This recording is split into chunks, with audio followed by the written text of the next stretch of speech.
The Prime Minister Scott Morrison has announced a landmark free trade deal with the UK.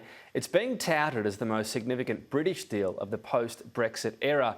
It focuses on not just the normal agricultural products, but also workers. Earlier I spoke to Minister for Agriculture David Littleproud, started by asking why this free trade deal is supposedly so good for Australia. Well, it builds on the 14 other free trade agreements that we have in place. And today, ABARES has just finalised that there's been $47 billion worth of agricultural exports. That's a world record for Australia. But this will add to that. We only export around $730 million to the UK at the moment. So increasing those beef quotas in particular from around 4,600 tonnes to 35,000 tonne is enormous. Sheep increased straight away, also for rice and wine, dairy. These are big numbers and they'll continue to ramp up. And you've got to understand, while everyone's saying it's over a 10, 15-year period, most trade agreements actually work along those timelines. So when I think dairy, sheep, beef, these are things the UK do pretty well. It's a long way away. You add cost. Are we going to even hit these maximums? I mean, is the reality going to match the potential? Oh, it will, and obviously when... Why such confidence? Well, when the UK left us, obviously in the 70s, we found this thing called Asia, and they've been very good to us, and that continues to be the primary focus, as well as the Middle East, for a lot of our product, and that'll continue to be that way. What the opportunity has been in the UK has been that high-end beef and sheep. We were actually frozen out, for want of a better term, about 18 months ago, where they gave most of the quota they had previously to the United States, and we were competing in that market. And so there are producers that are producing specifically for the EU and UK market. There are different specifications. So this allows them, and in fact, to give you a perfect example, of people up in central Queensland that are building their own abattoir on their own property that will now have even greater confidence because the quota's gone from 4,600 tonne to 35,000 tonne. That makes their business case, their business model even stronger. And it's a Chinese hedge. You're pretty upfront about that? You know, the market, we're going to struggle to sell into China now. We need to look at other ones, and this is the other one, one of the other ones. We've always said diversification is important, but let me just put it into context. China still continues to be a very strong customer, our biggest customer for beef. In fact, last year, we did our quota under the Chinese-Australia Free Trade Agreement in June, when we normally do it in October, November every year. So the demand from China still is there, and at business-to-business level, we're continuing to send lots of beef into China. We'll continue to do that. But as we've said, there are risks, and even Year 10 business economics will tell you that you shouldn't have market concentration, you should have diversification.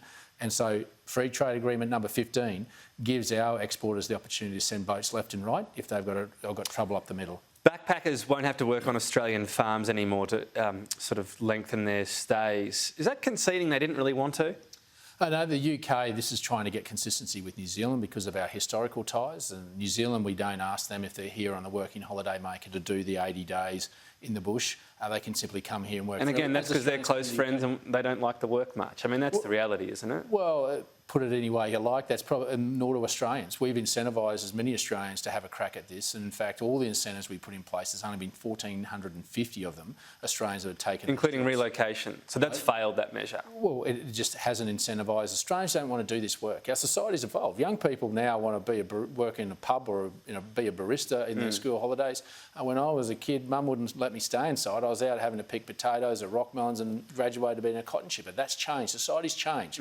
But we have to change with it because farmers don't have the luxury to sit around and wait for someone to turn up. When it's ripe, it has to get from the paddock to your plate. So this comes into play with the other visa announced for workers from, I think it's 10 developing countries, the agriculture visa. This is basically you saying we'll never get enough local workers. We need to just holus bolus contract this work out, basically. Well, actually, this is our new agricultural visa will come in before the phasing out of that requirement for UK backpackers. That'll be phased out over 5 years. What we've said as a government, what the National Party said to our coalition partners, we have a real problem now. We have to lay the foundation stones that when COVID travel is safe, that we can get workers in. And so this new ag visa will go to the 10 ASEAN countries to give them the opportunity to complement and supplement our Pacific working programs, where there's 25,000 men and women sitting there, and that's our gold standard, and we're trying to bring more of those in. But this will complement and supplement that through a specific agricultural seasonal work visas for those in the ASEAN countries. Is there an issue with being so reliant? We saw with COVID suddenly it was very hard to get these workers in. There could be another pandemic. We're really reliant to get crops out of the ground people coming to our country. Do you see an issue there potentially? There is, and that's what we're trying to address. We can't get Australians incentivised to do this work, and you've got to understand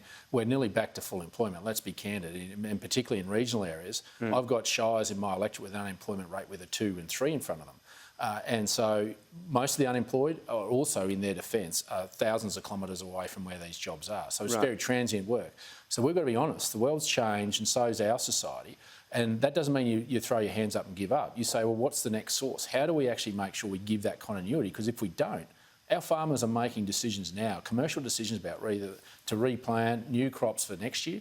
And so what we're saying to them is, we're going to put the environment. Now what we need is the states to have the courage and conviction to come with us and to give the health tick so that we can stamp the visas, because that is the biggest constraint in getting foreign workers in at the moment, from Pacific nations in particular, where we find that they are COVID safe. In fact, we're even allowing in-country quarantining in Vanuatu and Fiji. But the only state that'll sign up to that is South Australia. So the states have been a handbrake on bringing in those Pacific workers. I want to ask you finally about another case that's troubling a few people. Queensland man Franz Killian, an 80-year-old who's dying, his body quite quickly shutting down, sadly, from pancreatic cancer. His son and the son's wife arrived on Tuesday in Sydney from LA, fully vaccinated. They get the negative test as well for COVID. A private charter plane was waiting to take them to Coolangatta Airport. At the last minute, Queensland Health rejected a travel exemption request. What do you make of that? Well, it's heartbreaking and disgraceful. I mean, let's be candid. Queensland went through this about 12 months ago. We had all these cases of people locked out wanting to see dying relatives, and Queensland rejected their applications. I mean, we've come that far since then that surely Jeanette Young and the Premier could put in place a protocol for someone to come into this state in a COVID-safe way, put them in a hazmat suit and put them in front of them and just give them that opportunity. For God's sake, the world's got to evolve with this. And, you know, the Premiers all talk about keeping Queenslanders safe. Well, I get the platitude, it's won an election, but sometimes you've got to be a human being. And you've actually got to understand what this family is going through. There is an opportunity for her to lead, and if she doesn't, then it demonstrates more about Anastasia Palaszczuk as a leader than anything else. Minister, thanks for your time. Thanks, mate.